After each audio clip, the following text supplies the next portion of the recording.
Hello and welcome to the Synergy Sanctum. This is our series focused on positive life coaching lessons with Squee the Immortal, where we aim to provide everyone with awareness and coaching that is focused on identifying your goals and your values, ensuring that the steps you take on your own adventure are aligned with that return on time that you are seeking, and sharing countless strategies focused on positive mindsets, resilience, and flourishing as a person each and every day. Let's get into today's episode. So now that we understand what our strengths are, we understand what our values are and what we're ultimately doing in our life, and we understand that that's filling our cup and it's something that I'm getting like positive value out of. I'm living my strengths. I'm living my best self, right? I am aware of what empowers me to live my best self.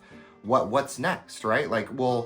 Nothing really matters unless there's some goalpost, right? Unless there's some measure of success that I could have for myself, or that everything I'm choosing to do is ultimately leading to a goal or a value or a purpose.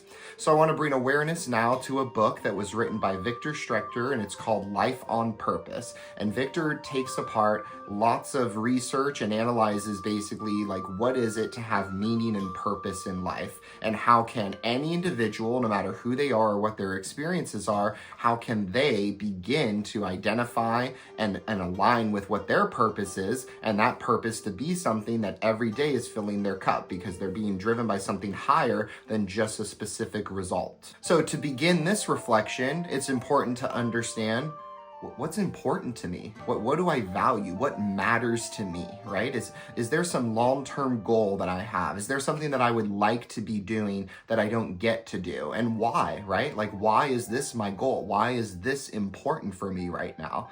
Because if we don't understand this higher level, this longer-term strategy or this longer-term goal, then what are we doing, right? All we're doing is we're just existing in this endless cycle of life, and it isn't to like a purpose or a result, right? So it's important to understand what the purpose is, because then you can take what we've discussed already with what your internal passions are and what excites you and makes you happy, and supplement that with what your internal strengths are as a person. And all of a sudden now we have a measure of success against this. So outside of you having to think about it, are these goals and values and strengths aligned with what I ultimately want to do in life or what I want to achieve in life?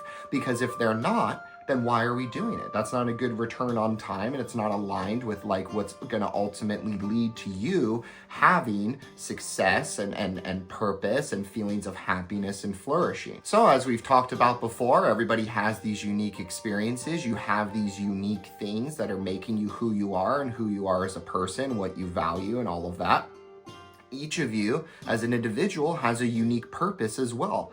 And it's so important to understand this and discover it for yourselves, because that purpose is going to be something that fills your cup. You're not even going to have to try to be motivated or to care about it, because it's something that's bringing you positive value. It's something that is like a higher calling for you. You as a person have a higher calling, and that higher calling is something that you can achieve. Just like Squee, his higher calling was to go on adventures and eventually become king of the goblins. Each of us has a higher calling as well. And it's important to try to discover that higher calling as quickly as possible, and make sure that, you know, it's something that I continue to be aligned to, because maybe your calling shifts. Like maybe your calling when you're an individual is, I'm going to have financial success, I'm going to climb a corporate ladder, I'm going to do all of these things to where my work-life balance isn't as important because I'm working towards a successful retirement. But then you might have a kid, and now that shifts, right? Your purpose might shift a bit, and maybe now it's determined based on the kid's success, right? And everything you can do to contribute to that, and the goals and the values with the kid. So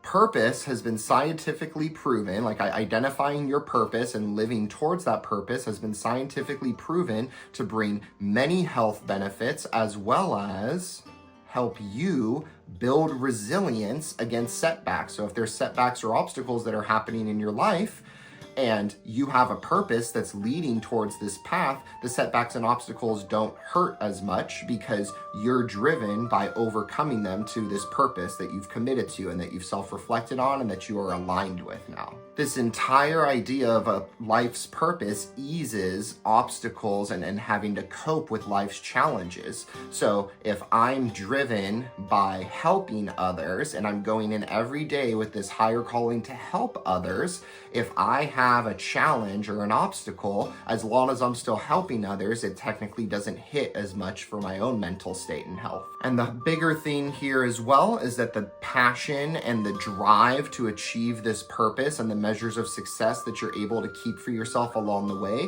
has a higher return for you as a person than just any type of personal achievement. So all of a sudden now, any achievement or financial success or results that you achieve in life is suddenly higher because it's aligned with this purpose that you're driving towards.